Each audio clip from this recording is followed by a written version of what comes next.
Hi, I'm Jason Ryan. I'm a cinematographer and director. In October, I'll be part of a panel on lighting at the Sholo Film Festival.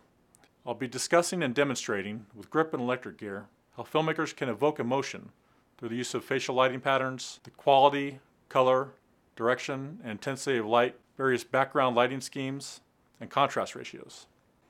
I even have a couple tips for you right now.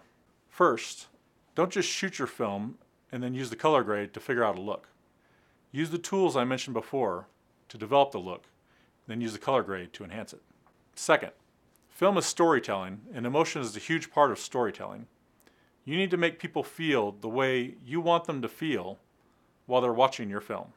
Just as acting, score, sound design, production design, and other factors set a mood in the scene, lighting does as well. There are many ways to light a scene.